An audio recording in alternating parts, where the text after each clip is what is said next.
안녕하세요. 저는 두 아이들과 함께 지방에서 홀로 생활을 해나가고 있는 40대 초반의 돌싱녀입니다. 다른 사람들처럼 저도 남편과 시댁의 횡포에 가까운 괴롭힘으로 이혼을 하게 된 사람입니다. 사실 저에게 결혼은 환상이 아닌 현실이었어요. 다들 젊을 때는 결혼에 대한 막연한 환상이라는 게 있잖아요. 그러나 저에게는 결혼이 놀랄 만큼 현실적인 거였어요. 생활력 없는 아버지와 매번 돈을 벌기 위해 온갖 굳은 일을 다 하는 엄마를 보고 자란 제가 환상을 갖는 게 더 웃긴 일이긴 했죠. 엄마는 아버지와 이혼하고 경제적으로 더 윤택해진 사람이었습니다. 일찌감치 아버지와 이혼한 엄마는 일을 하며 돈을 모았고 저를 번듯한 회사에 취직시켜줄 만큼 저에게 다 쏟아부으셨어요. 그러다 보니 저는 돈 쓰는 게 어려웠어요. 돈 관리하는 것도 어려웠고요. 저 같은 사람은 모을 줄만 알지 쓰는 건 관리를 잘 못하겠더라고요. 그러다 보니 아예 안 쓰는 방법을 선택하죠. 아니면 무조건 싼 걸 선택하거나. 그런데 연애를 하면서 그 선이 조금씩 무너지더라고요. 살 때는 사야 했고 또 사랑하는 만큼 주고 싶은 마음도 생기고. 그러던 차에 남편을 만나 연애를 하는 도중에 남편의 생활력 있는 모습에 결혼을 결심하게 됐어요. 솔직한 말로 그것만으로도 저는 친정아버지가 보여준 지옥 같은 가난함은 보지 않을 거라는 희망이 있었거든요. 집은 둘이서 집값의 반을 나눠서 내서 샀고 남편이 공동 명의로 하자고 해서 그렇게 하기로 했어요. 그리고 저는 그런 남편의 마음 씀씀이에 고마워서 혼수를 다 해갔죠. 남편과 저는 평범한 회사원으로 일하는 맞벌이였는데 저는 일을 그만두고 싶은 마음이 요만큼도 없었거든요. 그래서 결혼 전 남편에게 그 점을 정확하게 말했고 남편은 그걸 들어주기로 했어요. 그렇게 결혼을 하고 남편과 저는 경제권을 반만 합치기로 했어요. 이것도 남편의 생각이었어요. 남편 통장은 생활비 통장으로 사용하고 대신에 그 통장의 카드는 제가 가지고 있기로 했어요. 생활비를 쓰는 건 저니까요. 제 통장에는 경조사용 통장으로 사용하기로 했어요. 양가 부모님 용돈이나 명절에 드릴 돈, 친인척들 경조사에 쓸 돈을 모으는 통장이었어요. 이 통장의 카드도 제가 가지고 있었어요. 남편보다는 제가 돈을 인출하기 편한 환경이었거든요. 남편의 생활력을 철석같이 믿고 있던 저에게 상상치도 못한 일이 벌어진 건 첫 아이를 낳고 난 후였어요. 당시 저는 출산 후 육아휴직 급여를 받으며 생활했는데 아무래도 남편의 월급이 그리 좋지 못하다 보니 생활에 한계가 생기더라고요. 그래서 결국은 첫 아이가 6개월일 때 육휴를 중단하고 일을 하러 회사로 돌아갔어요. 처음부터 젖이 잘 나오지 않아 아이는 분유를 먹는 중이었고 당시에는 친정엄마에게도 여유가 있는 상황이었기에 아이를 맡기는 것도 가능했었죠. 그렇게 4개월 정도 일을 다니고 있었는데 남편이 매번 생활비를 아끼라며 돈이 없다고 저에게 잔소리를 하더라고요. 저희는 각자 70만 원씩 생활비 통장에 넣고 있었거든요. 그리고 경조사용 통장에는 매달 각자 60씩 넣고 있었고요. 생활비 통장에 140이면 그다지 모자랄 일이 없는데 매번 모자라다고 하니 이상하더라고요. 처음에는 애가 생겨서 돈이 많이 나가는 거라고 생각하고 아무렇지 않게 여겼는데 매달 그 말을 들으니 너무 이상하더라고요. 제가 돈 쓰는 규모에 변함이 없는데 돈이 모자라니 말이죠. 저는 그렇게 꼼꼼하게 기록하거나 확인하는 스타일은 아니에요. 솔직히 저는 최소한 쓸 만큼만 통장에 넣어놓고 쓰는 타입이고 카드는 잔액 확인이 편하니 월말에만 확인을 했거든요. 그런 저에게 매번 돈이 없다는 남편에게 이상하다는 마음이 들어 가계부를 작성하게 됐어요. 없는 시간 쪼개서 작성하는 것도 힘든 일이었는데 이상하게도 진짜로 매달 4, 50만 원 정도가 비더라고요. 제 계산으로는 한 달에 8, 90밖에 쓰지 않았는데 도대체 남은 돈들은 어디로 갔을까 싶더라고요. 그래서 혹시나 하는 마음에 남편이 대충 집에 던져두었던 통장을 들고 은행으로 갔죠. 그리고는 통장 정리를 했는데 매주 월요일에 10만 원씩 똑같은 계좌로 돈이 빠지고 있더라고요. 그러니 한 달에 4, 50만 원이 계속 비었던 거예요. 근데 계좌번호가 익숙해서 보니 저희 시모의 계좌더라고요. 그 순간 슬슬 열이 받기 시작하더라고요. 용돈이라면 매달 경조사용 통장으로 제가 직접 40만 원씩 드리고 있었거든요. 그런데 저 몰래 남편이 시모에게 돈을 주고 있다는 걸 알고 나니 완전 배신감이 팍 들더라고요. 생활비 통장으로 용돈을 몰래 드리는 것도 화가 났지만 그것보다 더 화가 났던 건 남편이 예전에 저에게 그런 말을 한 적이 있었거든요. 친정에 애 맡기고 돈 주는 거 너무 아깝다고요. 친정에는 용돈 40만 원에 애 봐주는 비용에서 30만 원을 더 얹어서 총 70만 원을 드리고 있었거든요. 솔직히 더 드리고 싶었지만 눈치가 보여서 그렇게 드리고 있었어요. 그런데 남편이 그 이야기를 할 때 정말 속상했지만 아무 말 하지 않았어요. 둘이서 돈을 버는 거고 내가 더 벌어서 드리면 되지 하는 생각이 들었으니까요. 그런데 남편이 애를 봐주는 것도 아닌 시모에게 매달 4, 50이나 되는 큰 돈을 주고 있었다는 걸 알고 나니 정말 너무 화가 나서 뱃속이 다 뒤틀리는 기분이었거든요. 그래서 그날부터 매주 금요일에 친정엄마와 함께 마트에 가서 꼬박꼬박 10만 원씩 쓰시도록 해드렸어요. 아우, 이런 거 안 사줘도 돼. 너희 집에서 먹을 거나 사. 아니면 우리 손주 맛있는 거나 사던지. 괜찮아. 어차피 통장에 들어가는 생활비 중에 반은 내 건데 뭐. 그리고 엄마 집 냉장고 든든하게 해두면 어차피 손주한테 맛있는 거 해줄 거잖아. 안 그래? 제 말에 친정엄마는 곤란한 듯 웃으면서 손주에게 더 잘해주겠다고 하시더라고요. 그렇게 몇 주 지났을까요? 하루는 남편이 팔짱을 딱 끼고는 아주 고가운 표정으로 집에 들어오는 저에게 잠깐 부엌으로 와보라고 하더라고요. 제가 부엌으로 갔더니 남편이 냉장고 문을 열더니 말하더라고요. 당신 요새 돈 어디다 갔어? 분명히 마트에서 장을 본 건 맞는데 왜 냉장고에 음식이 하나도 없는 거야? 당신 혹시 두 집 살림 차렸어? 남편의 물음에 저는 천연덕스럽게 말해줬어요. 아, 그거? 우리 엄마네 장 볼 때 쓴 거야. 어차피 애 봐주는 것도 고맙고 애가 거기서 먹고 자고 다 하는데 엄마네 집 냉장고 차 있으면 우리 애한테 좋은 일 아니겠어? 네가 왜 친정집 살림을 대신 살아줘? 우리 생활비 카드를 왜 당신이 마음대로 친정에다 갖다 써? 그리고 장모님께는 우리가 매달 용돈에 애 봐주는 돈도 드리잖아. 그거면 됐지. 뭘 그렇게 더 해드리고 싶어서 안달이 난 건데? 그러다 우리 집 거덜나면 네가 책임질 거야? 생각이 있는 거야, 없는 거야? 가만 보면 너도 생각이 없는 여자야. 누가 생각이 없는데? 내가 생각이 없는 거면 너도 생각이 없는 거겠지. 네가 시댁 살림 살아주는 것 같길래 나도 친정 살림 살아준 건데 뭐 잘못됐어? 꼬박꼬박 월요일마다 10만 원씩 보내고 있는 거 내가 모를 줄 알았냐? 너는 생각이 있는 거야, 없는 거야? 나 몰래 그렇게 시작한 너야말로 생각이 없는 남자겠지. 저는 그렇게 말하며 남편 앞에 남편 통장을 툭 던졌죠. 그걸 보더니 남편이 당황한 듯 그걸 후다닥 가져가더라고요. 아니, 왜 남의 통장을 마음대로 보는 건데? 이거 사생활 침해인 거는 알고나 있어? 그거 내 돈도 들어간 생활비 통장이거든? 아니, 그리고 지금 이 상황에 사생활 침해는 무슨 말이야? 여기서는 어머님한테 왜 돈을 보냈는지부터 말해야 되는 거 아니야?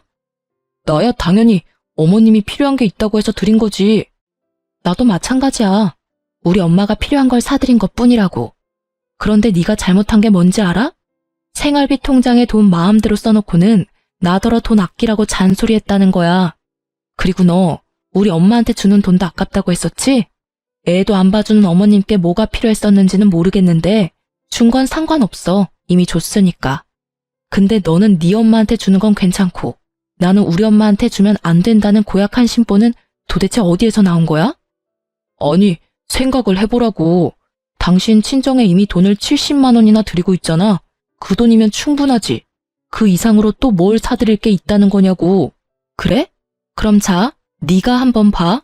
우리 엄마가 마트에서 뭘 샀나. 저는 친정엄마와 함께 마트에 가서 산 영수증 내역을 보여줬어요. 각종 식재료와 영유아를 위한 간식, 그리고 아이를 키우는데 필요한 잡화들이었어요. 특히 식재료는 다짐 육이나 새우살가리, 이유식을 시작하는 우리 아이를 위한 물건들 뿐이었어요. 뭘 샀는지 이제 눈에 보여? 우리 엄마는 그 돈도 아깝다고 손주한테 해줄 것들만 다 골라서 샀어. 근데 네가 어머니께 드린 돈으로 어머니는 뭘 샀을까? 모르긴 몰라도 우리 집이나 아이에게 도움되는 건 아니었나 보네. 우리 엄마는 애를 봐주니 돈을 받아가는 건데 당신 엄마는 애도 안 봐주는데 무슨 돈을 그렇게 많이 받아가? 왜? 애 보는 건 노동이 아닌 것 같아? 처갓집에 돈 주는 건 뭐든 다 아까워? 아니, 엄마가 요새 힘들어서 돈 좀 붙여달라고 해서 드린 거야. 그거 하나가 이렇게 너한테 잔소리 들을 일이야? 아니, 그리고 시댁에 좀 더 드릴 수도 있는 거지. 왜 이렇게 사람이 못돼 처먹었어? 너야말로 심보 고약한 거 알아? 그래, 네 엄마한테 네가 돈 주는 거 상관없어. 근데 그런 건 생활비 통장이 아니라 네 개인 돈으로 줬어야지. 최소한 네가 나한테 말을 한마디라도 했거나 네가 펑크낸 통장을 나한테 책임지라며 잔소리만 하지 않았어도 내가 이렇게 고약해지지는 않았겠지. 그리고 내가 고약한 거면 너는 적반하장인 거지. 화는 내가 내야 하는데 네가 왜 화를 내? 어이가 없어서 진짜. 결국 소리 한 번 지르지 않던 제가 소리를 꽥 지르고 나서야 남편의 변명과도 같은 자기 합리화는 사그라들었습니다. 지가 당할 재간이 없겠죠. 계속 논점을 흐리려고 했지만 결국 저를 속이고 시모에게 돈을 계속 준 건 사실이잖아요.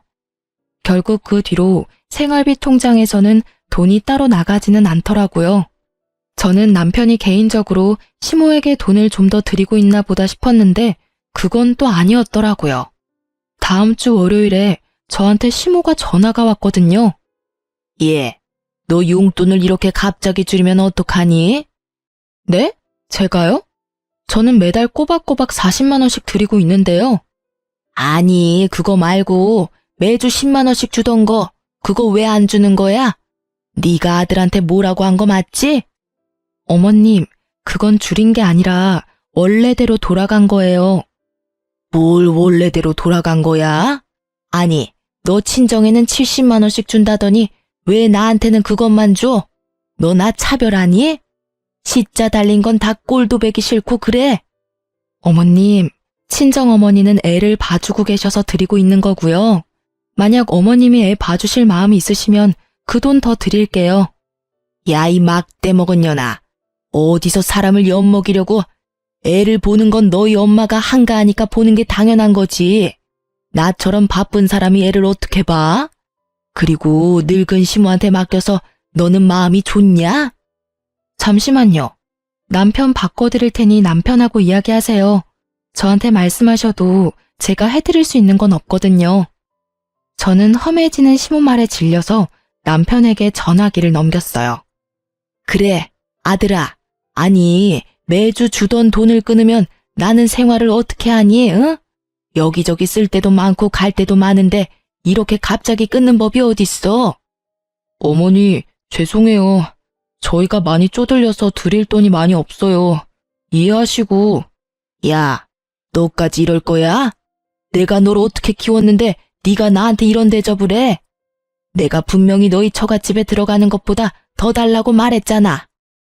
욕심 좀 그만 부리세요, 어머니. 돈이 없는데 그럼 빚내서라도 드려요? 아들 빚쟁이 만들고 싶으신 거냐고요. 사정이 그렇게 됐으니까 어머니가 이해하고 좀 넘어가시라고요.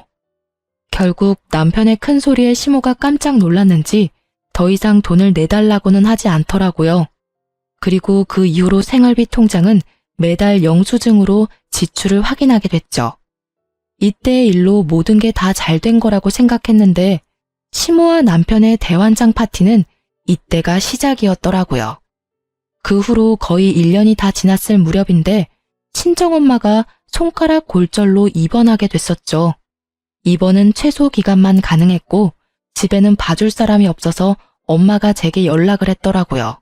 예, 퇴원하라는데 팔이 아직 마음대로 되지는 않어. 우리 집에 잠깐만이라도 와서 도와주면 안 될까? 재활 시작하면 서서히 돌아온다는데 나이가 있어서 금방 좋아지지는 않는 데서 반찬만 좀 해주면 다른 건 엄마가 다 할 수 있는데. 저는 엄마의 상황이 딱해서 남편에게 살짝 물어봤죠. 우리 엄마 손가락 골절로 힘든데 우리 집에서 당분간만 보살펴드려도 될까? 집에는 아무도 없고 오래된 집이라 이것저것 집안일도 힘들고 길어봐야 3, 4개월인데 그 전에 좋아지면 금방 돌아가실 수도 있거든. 뭐? 왜 우리 집에 장모님을 모셔? 절대 안 돼. 솔직히 나 모르는 사람 집에 와 있는 거 진짜 신경 쓰이거든? 일하는 것도 힘든데 집에 와서까지 마음 써야 돼? 정 필요하면 간병인을 구하면 되잖아. 남편의 그 말에 엄청 서운했어요. 게다가 모르는 사람이라니 어떻게 장모가 모르는 사람이 될 수 있나요? 그렇지만 지친 남편의 마음도 이해하기로 하고 간병인을 구했어요. 그런데 생각보다 간병인 비용이 많이 나오더라고요. 어머니가 실비보험이 없어서 모든 수술비와 입원비를 그대로 내야 해서 돈이 많이 쪼들렸어요. 그 상황에 간병인을 쓰니 생돈이 거저 깨지더라고요.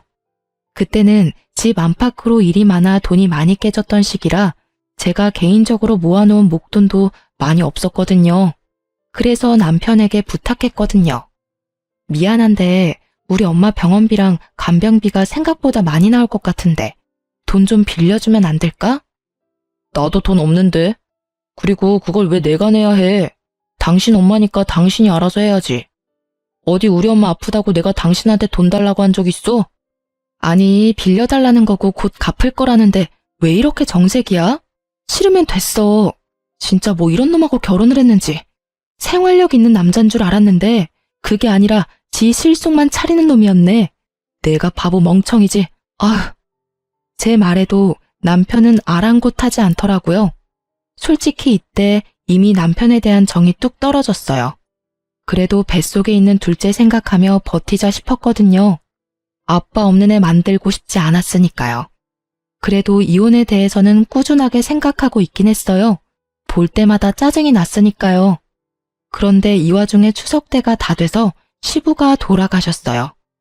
상을 치르고 뭐 다 좋았는데 갑자기 그 이후로 시모가 계속 합가를 요구하더라고요. 처음에는 은근한 말투였어요. 여기 경치가 참 좋다. 이런 데서 살면 얼마나 좋겠냐. 뭐 이런 말들요. 그런데 시간이 좀 지나니 아주 직설적으로 말하더라고요. 죽을 때는 아들 곁에서 죽고 싶다고요. 그 이야기를 들으면서도 저는 남편이 설마 합가에 찬성하지는 않을 거라고 생각했어요. 그런데 갑자기 그 다음에 추석이 다가올 때쯤 시모가 저희 집에서 차례와 제사를 지내고 싶다고 하더라고요. 시모의 집은 도심이었고 저희 집은 약간 외곽에 있는 주택이었거든요. 그래서 시모를 모셔와서 차례와 제사를 지내기로 했죠. 그렇게 5박 6일을 저희 집에서 머무셨는데 저는 정말 힘들어 죽는 줄 알았거든요. 당시에는 둘째가 태어나 1살 정도밖에 안 된 상태였고 손이 많이 가는 나이였는데 시모까지 와 있으니 신경 쓸 게 한두 가지가 아니잖아요. 사흘째가 되니 반이 넘어갔으니 좀만 더 참으면 편하게 쉬겠다 싶었는데 갑자기 시모가 말하더라고요. 나 오늘부터 여기서 살란다. 그 말에 말을 잇지 못한 건 저뿐만이 아니었어요. 남편을 보니 남편도 당황한 눈치더라고요. 어머님, 합가 말씀하시는 거면 저희가 저번에도 말씀드렸잖아요. 지금은 어머님을 모시고 살 만큼의 여건이 안 돼요. 애도 돌쟁이에 저희 맞벌이라 어머님도 그만큼 신경 못 쓸 거예요.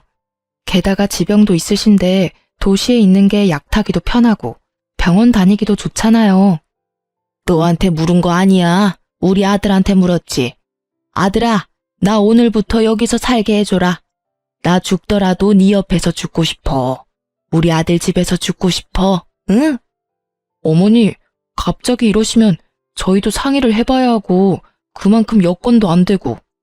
남편은 시원히 말 못하고 버벅거리더라고요. 그런데 시모가 갑자기 통장과 도장을 떡 내놓더라고요. 예, 이 안에 내 전 재산 들어있어. 그러니까 이거 너 가지고 가고 대신에 여기서 나 모시면 되지 않겠냐? 나 그게 바라는 거 없어. 진짜로 여기 이 공기 좋은 데서 마지막 생을 보내고 싶은 마음뿐이야. 어머님, 그걸 왜 저희를 주세요? 그냥 가지고 있으시면서 쓰시면 되죠. 여보, 받지 마. 제가 말하기가 무섭게 남편이 통장을 덥석 쥐더라고요. 그 모습에 보는 제 뱃속에서는 불덩이 하나가 들어앉은 것처럼 확 열이 나더라고요. 당신 진짜로 어머니 모실 거야? 그럼 어떡해. 이렇게까지 말씀하시는데 내가 받으려야지. 그래? 그럼 그 돈 받았으니 당신이 잘 받으려. 나는 손가락 하나 까딱 안 할 거니까. 이런 배은망덕한 년이 다 있나? 네가 이 집에 시집와서 얼마나 편하게 잘 살았는데.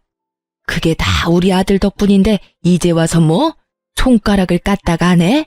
우리 아들한테 왜 그런 험한 일 시켜? 결혼시켜줬더니 남편을 아주 지 마음대로 조종하려고 들어.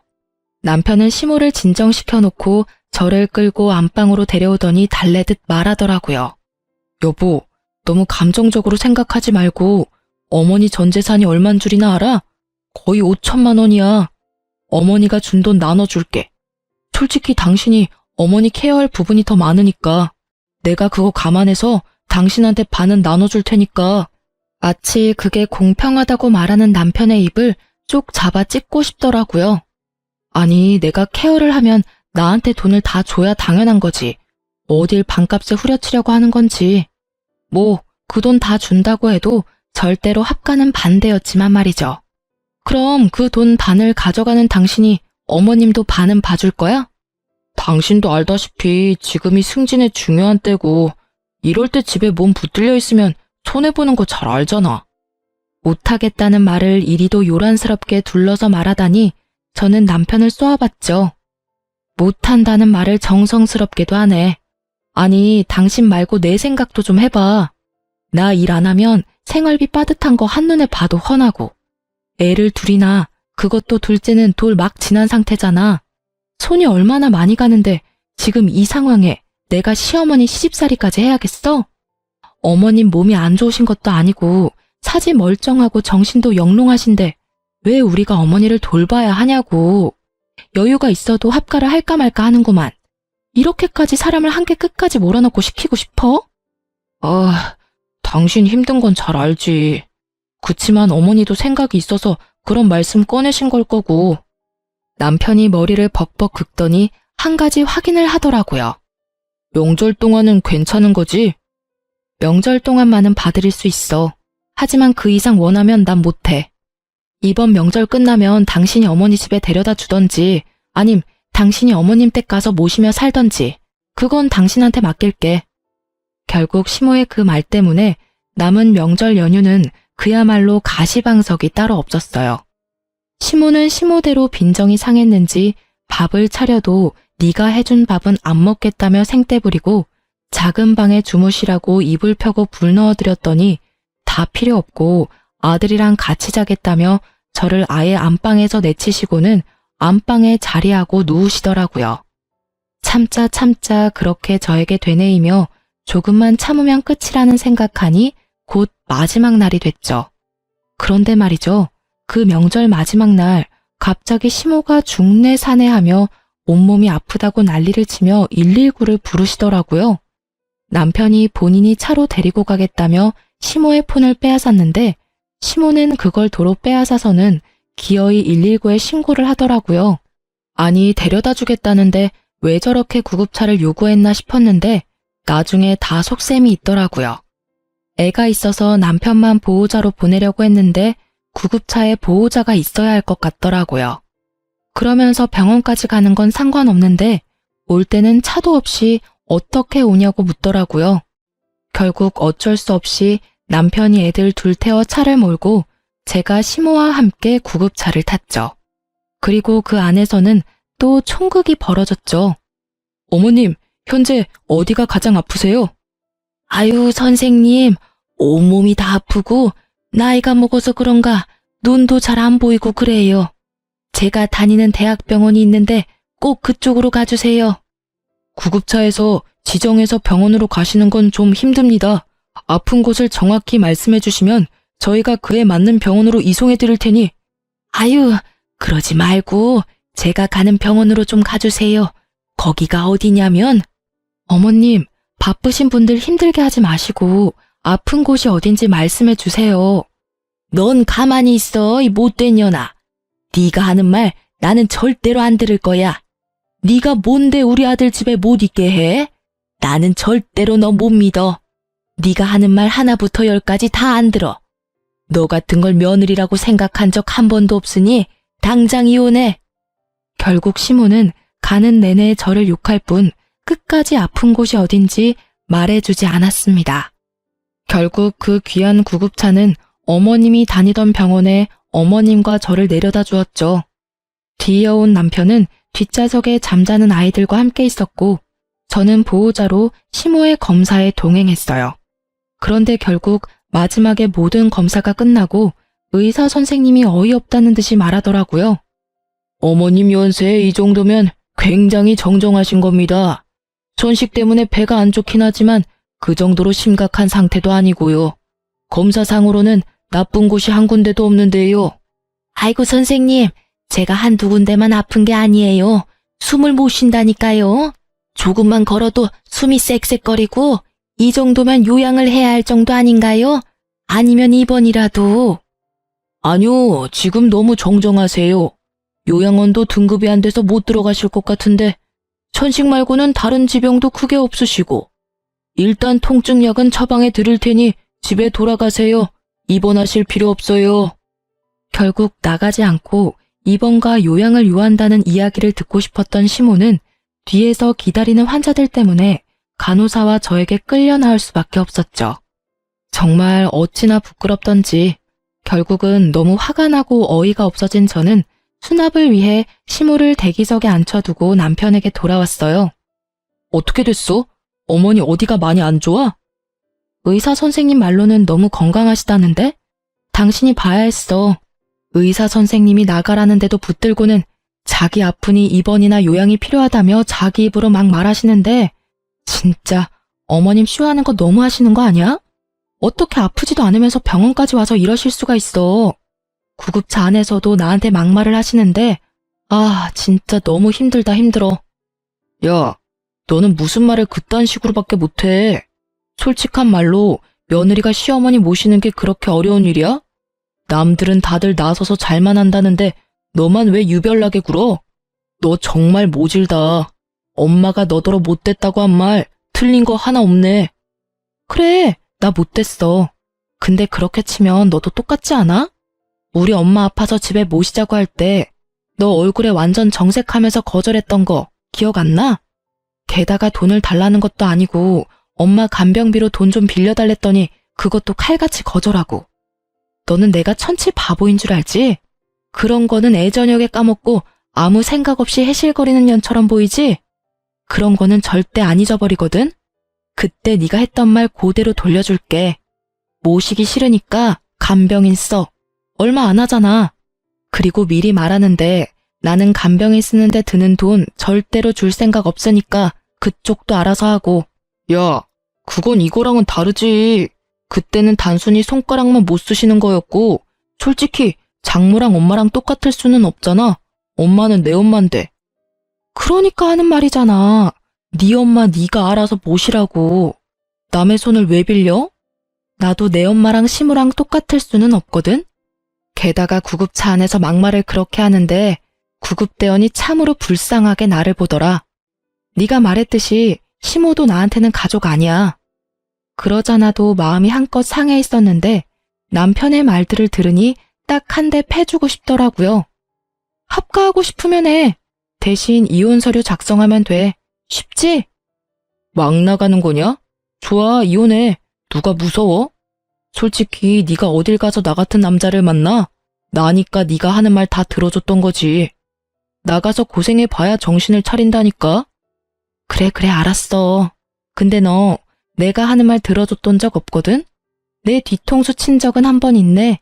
솔직히 소송하면 나한테 더 유리할 거 알지? 나야말로 볼 꼴 못 볼 꼴 다 봤거든. 고맙다 이 새끼야. 이혼해줘서. 저는 그날부터 이혼 준비에 들어갔습니다. 막상 이혼을 하면 앞으로의 불확실한 미래 때문에 두려울 줄 알았는데 웬걸요? 아주 속이 시원하더라고요. 앞으로 저 얼굴 안 보고 살아도 될 생각을 하니 10년 묵었던 채증이 다 내려가는 느낌이었죠. 이혼 전문 변호사를 만나서 법적으로 가져올 수 있는 건 최대한 끌어오자는 느낌으로 소송에 임했어요. 그리고 혼자서 애를 키우고 돈을 벌 계획까지 모두 철저하게 준비하고 있었죠. 집은 어차피 공동명의라서 살고 있지 않아도 한 사람의 임의대로 팔 수 없기에 그냥 놔두고 나왔어요. 친정에서 아이와 머물고 있었죠. 그리고 생각보다 빠르게 이혼 확정 판결이 떨어졌어요. 재산 분할도 변호사님이 예상한 대로였고 양육권과 친권도 제가 가져올 수 있게 됐어요. 또 이혼 위자료도 조금이지만 받게 됐죠. 이제 절차상의 서류 정리만 마무리하면 되는 상황에서 갑자기 전 남편에게서 연락이 왔어요. 병원 주소를 보내더니 당장 이곳으로 와달라고 하더라고요.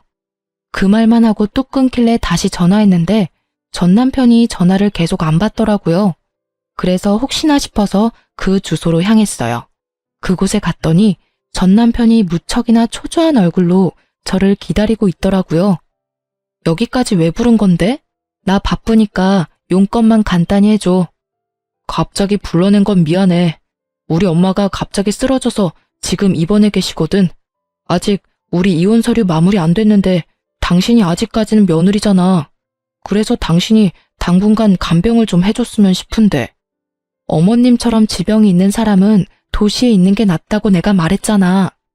내 말 허투루 듣고 어머니 돈에 눈이 멀어서 모시겠다고 집에 데려온 당신 잘못이니까 당신이 알아서 어머님 간병해. 왜 엄한 사람한테 간병하라 마라 하는 건데?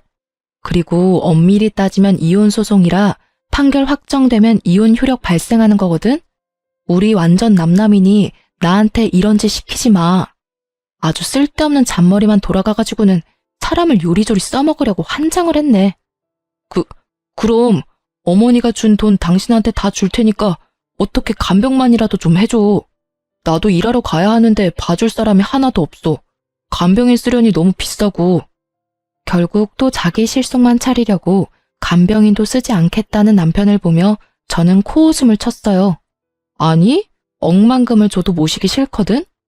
뭐 정이라는 게 눈꽃만큼이라도 남아있어야 간병을 하지. 당신은 내가 저번에 구급차 안에서 어머님한테 어떤 말 들었는지 모르지? 나 못 믿으니 나더러 당신이랑 헤어지라고 하더라. 아주 악에 받쳐가지고는. 너를 며느리로 생각한 적 단 한 번도 없다는데 며느리로 생각하지도 않는 내가 간병해주길 바라시지는 않을 거 아냐? 그러니 당신이 알아서 하는 게 맞지. 제발, 그러면 예정을 봐서라도 애들 아빠인 나를 봐서라도 좀 모셔줘, 응?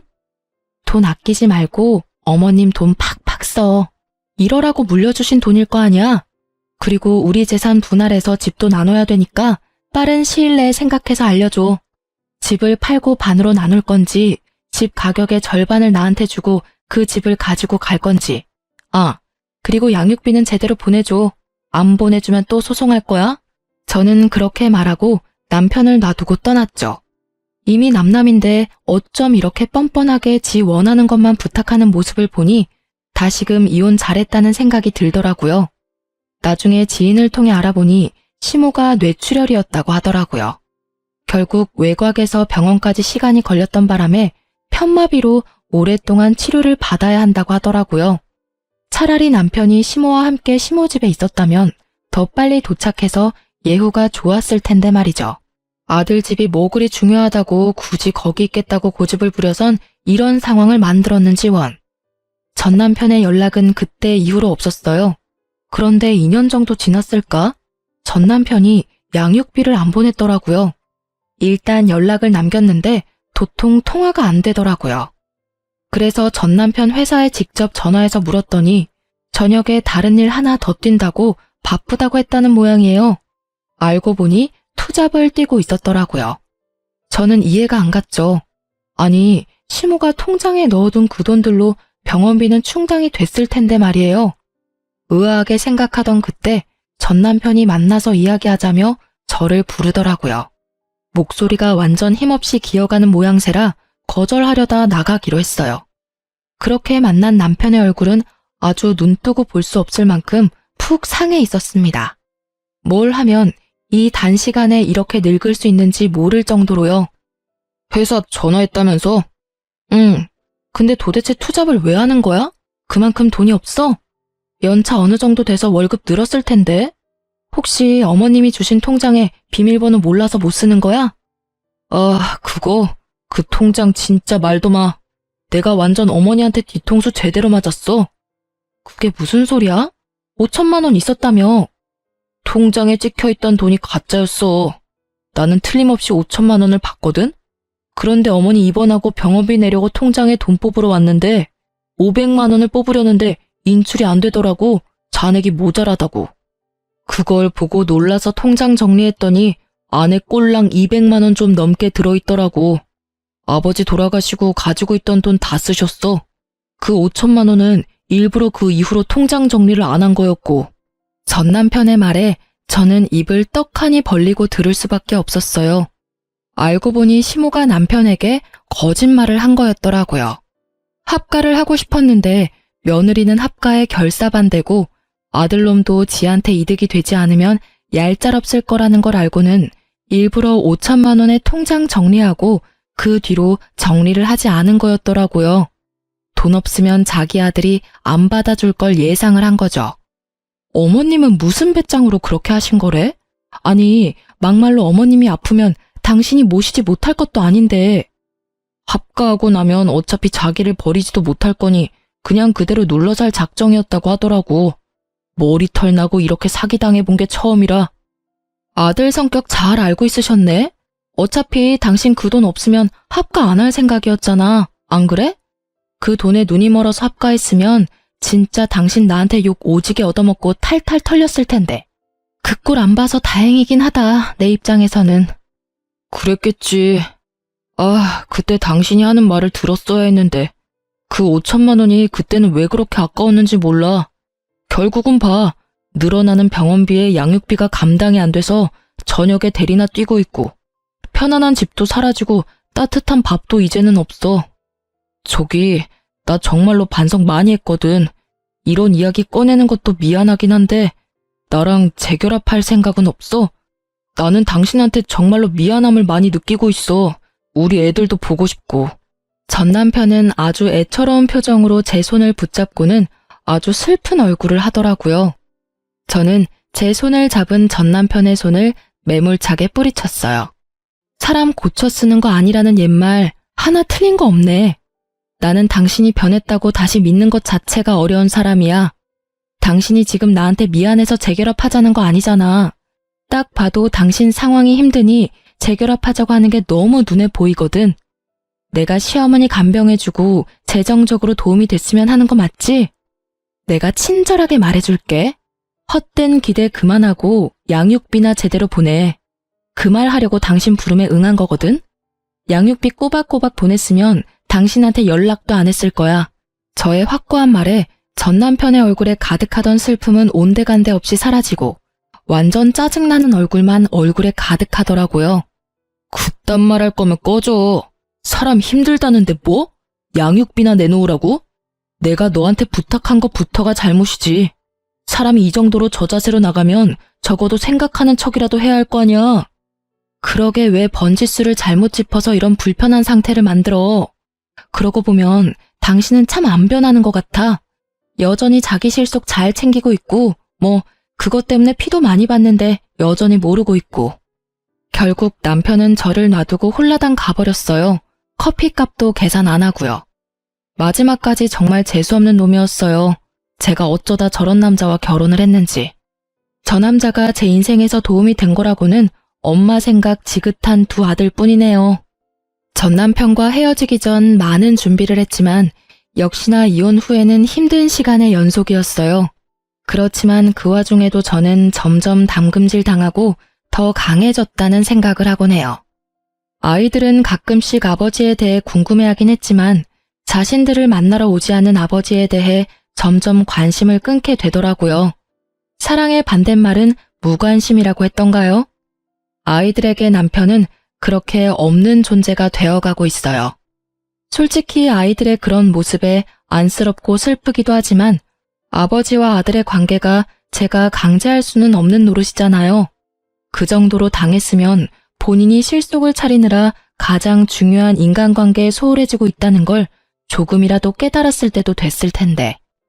여전한 걸 보면 정말 아직까지 철이 덜 든 건지도 모르죠. 저야 애들 생각하면 좀 안 됐다고 생각하지만 남편과 애들이 가까워지지 않는 게 마음은 더 좋아요. 아이들을 전 남편의 그런 행동에 물들이고 싶지는 않거든요. 글을 쓰면서도 그때의 생각이 새록새록 떠올라 조금은 답답하고 화가 나기도 했지만 이렇게 제 꽁꽁 숨겨두었던 제 이혼 이야기를 꺼내고 나니 마치 임금님 귀는 당나귀 귀라는 동화책처럼 마음 한구석이 무척이나 후련한 생각이 들어요. 이래서 너무 한쪽으로만 생각이 치우치면 안 되는 것 같아요. 저도 아버지 같은 사람 피하려다가 도리어 더 이상한 남자를 만나고 말았으니까요. 뭐든 적당한 게 최고라는 말을 요즘에서야 서서히 이해해가고 있어요. 좀 더 일찍 알았다면 제게도 이런 일은 없었을지도 모르죠. 하지만 지금은 꽤 잘 살고 있어요. 애들도 학교 들어가니 손 많이 가지도 않고 미안하게도 일찍 철이 들어버렸지만 엄마가 힘들다는 걸 잘 알고 있는 두 아들 덕분에 서로 도와가며 잘 지내고 있거든요. 고부 갈등으로 고생하는 전국의 며느리들 힘내시고 글 읽어주셔서 무척 감사합니다.